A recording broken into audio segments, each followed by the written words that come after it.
Coach, you guys haven't been shut out all season, and that's because you guys are the #1 offensive team. But tonight it just seemed like you weren't able to finish it in some of those chances in tight. Yeah, there's some chances we went to the net. I thought both teams had a number of them actually. Faji, Gabe walked in there, also had a post on the power play. Some different things. Give credit to their goaltender, played well.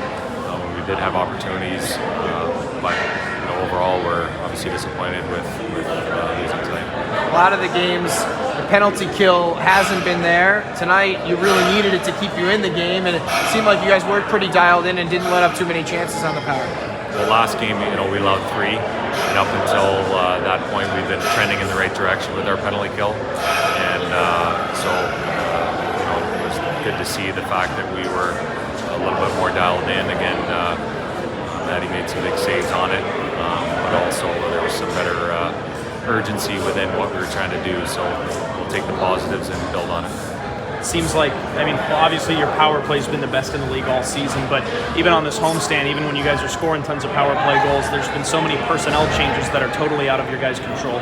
What are some of the difficulties in maybe implementing new schemes or new players into certain roles when you guys are on the power? Well, you know what, again, there's definitely a little bit of chemistry factor, but everyone knows their responsibilities. Again, there's good hockey players going into those positions, and again, we have the expectation on our team that it's the next man up, and that's the American Hockey League. There's going to be guys called up, there's going to be guys that are hurt. It's learning to adapt to those situations and seizing an opportunity, and that's just the way it is. And again, that's never an excuse for not scoring a goal or not executing. That's our expectation and our standard on our team, that we do execute, that we do make sure that we're playing at our best every night. First, you guys have 5 games in 8 days, then 2 or 3 days off until this one. Now you don't play again until next Friday at home. How important is this next week for you guys? Well, for sure, we're going to get a couple days of rest here, which is really important. Again, like you said, we've had a lot of games, a lot of travel, this last month. Get a little time at home, take a breath, and then get back to work, get back to who we are in our details of our game, and have a few really good days of practice leading into next week. When you do have a game like this where it seems like things aren't working, what are you guys doing on the bench? Trying to stay upbeat, I'm sure, but do you change any line combinations? Do you try to change things up at all? What are you trying to do when things might not be working?